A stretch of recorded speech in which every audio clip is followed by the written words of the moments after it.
नमस्कार प्यारे बच्चों, हर घर पाठशाला में आप सभी का स्वागत है। आज हम विज्ञान कक्षा 10 का अध्याय नंबर 1 पढ़ेंगे, रासायनिक अभिक्रियाएं एवं समीकरण। और ये प्रेजेंट किया जा रहा है आपको बाय रश्मि शर्मा, टीजीटी मेडिकल। सबसे पहले प्यारे बच्चों हम पढ़ेंगे कि भौतिक और रासायनिक परिवर्तन क्या होते हैं। जैसा कि आप 6th क्लास में भी पढ़ चुके हैं, भौतिक परिवर्तन अर्थात फिजिकल चेंज वे परिवर्तन होते हैं जिसमें केवल पदार्थ की अवस्था में परिवर्तन आता है। जैसे it only change the state of matter. It means कि अवस्थाएं 3 प्रकार की होती हैं, सॉलिड, लिक्विड एंड गैस, जिसको हम हिंदी में कहते हैं ठोस, तरल और गैस। और जब इनमें आपस में परिवर्तन आता है, जैसे ठोस से गैस बनना, गैस से द्रव बनना, द्रव से ठोस बनना, इस परिवर्तन को हम भौतिक परिवर्तन बोलते हैं। और इसमें कोई नया पदार्थ नहीं बनता, जैसे कि पानी का उबलना, बर्फ का बनना, लकड़ी का काटना, नमक का पानी में घुलना, बल्ब का जलना, मोम का पिघलना, ये सब एक भौतिक परिवर्तन है। रासायनिक परिवर्तन क्या होते हैं? रासायनिक परिवर्तन वे परिवर्तन हैं जिसमें पदार्थ के रासायनिक गुणों में परिवर्तन होता है और नए पदार्थ बनते हैं। तो हम उदाहरण के तौर पे समझ सकते हैं कि एक रासायनिक परिवर्तन के क्या क्या उदाहरण हैं। जैसे पहला उदाहरण है फल का पकना, दूसरा है भोजन का पकना।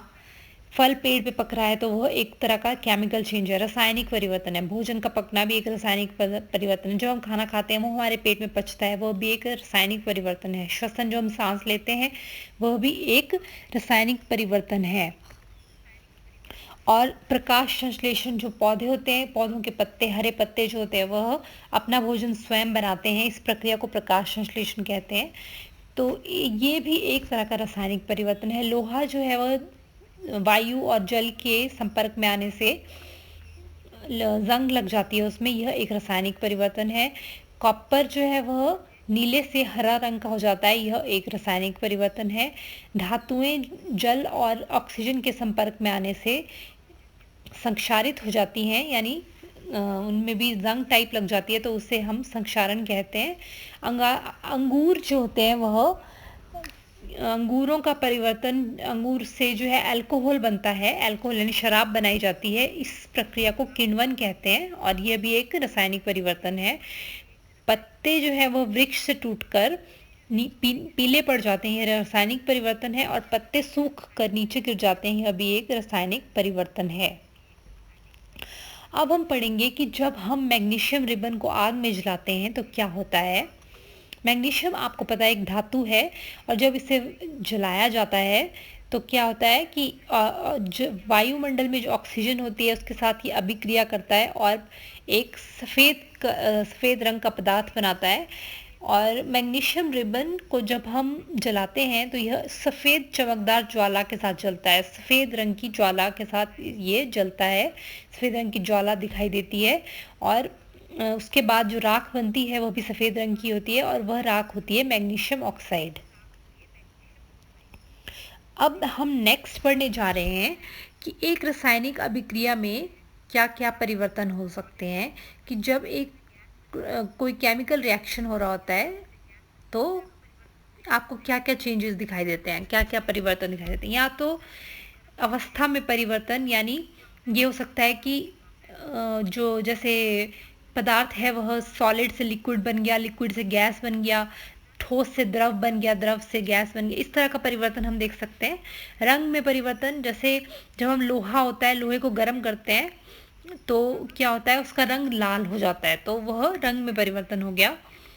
और गैस का उत्सर्जन, जब हम दानेदार जिंक को सल्फ्यूरिक अम्ल के साथ अभिक्रिया कराते हैं तो क्या होता है, हाइड्रोजन गैस बनती है। तो ज़्यादातर रासायनिक अभिक्रिया में, केमिकल रिएक्शन में गैसें बनती हैं। अवस्था में परिवर्तन होता है, रंग में परिवर्तन होता है, तापमान में परिवर्तन होता है।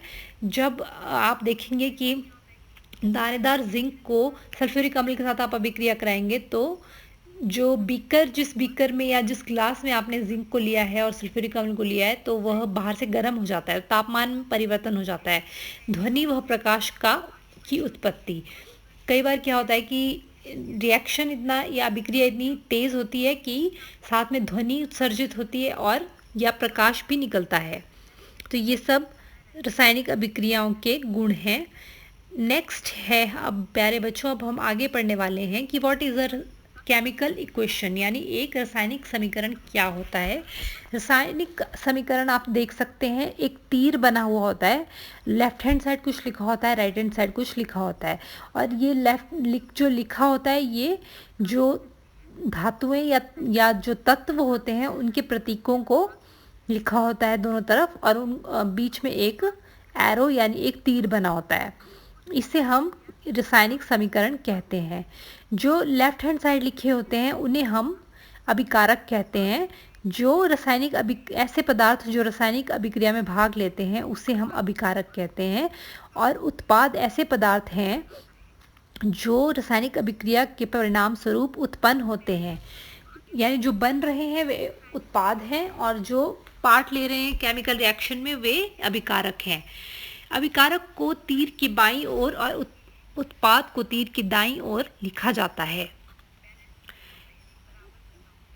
अब प्यारे बच्चों, हम आगे पढ़ेंगे कि एक रासायनिक समीकरण को संतुलित कैसे करते हैं, how to balance a chemical equation, यानी हर एक तत्व के परमाणुओं को हमने दोनों तरफ बैलेंस करना होता है, यानी बराबर करना होता है। तो पहला स्टेप है कि आप एक रासायनिक समीकरण को पहले लिख लीजिए, और जैसे कि हमें एक रासायनिक समीकरण दिया है C3H8 + O2 gives H2O + CO2। तो हमने इसे पहले लिख लिया है। स्टेप 1 है कि हमने इससे असंतुलित रासायनिक समीकरण को लिख लिया। उसके बाद स्टेप 2 है कि लेफ्ट हैंड साइड और राइट हैंड साइड जितने भी प्रत्येक तत्व के जितने भी परमाणु हैं उनको हम लिख लेते हैं। जैसे लेफ्ट हैंड साइड आप देखेंगे कि कार्बन के 3 परमाणु हैं, हाइड्रोजन के 8 हैं, ऑक्सीजन के 2 हैं। और राइट हैंड साइड में कार्बन का 1 परमाणु है, हाइड्रोजन के 2 परमाणु हैं, ऑक्सीजन के 3 परमाणु हैं। स्टेप नंबर 3, हाइड्रोजन और ऑक्सीजन को आप छोड़ दें, और अन्य तत्व जैसे कि कार्बन इसमें अन्य तत्व है उसको हम सबसे पहले बैलेंस करेंगे। तो स्टेप नंबर 4 है, पहले कार्बन को बैलेंस करेंगे। आप देखेंगे लेफ्ट हैंड साइड कार्बन 3 है, राइट हैंड साइड कार्बन 1 है। तो हम राइट हैंड साइड 3 लगा देंगे, जिससे क्या होगा कि कार्बन की संख्या दोनों तरफ बराबर हो जाएगी। परंतु राइट हैंड साइड 3 लगाने से क्या हुआ कि ऑक्सीजन अब 3 की जगह 7 हो गए, ऑक्सीजन की संख्या में भी परिवर्तन आ गया। स्टेप नंबर 6, अब हम क्या करेंगे कि हाइड्रोजन को बैलेंस करेंगे। हाइड्रोजन लेफ्ट हैंड साइड में 8 हैं और राइट हैंड साइड में 2 हैं। तो इन्हें राइट हैंड साइड में 8 करने के लिए H2O के आगे हम 4 लगा देते हैं। तो 4 × 2 8 हो गया।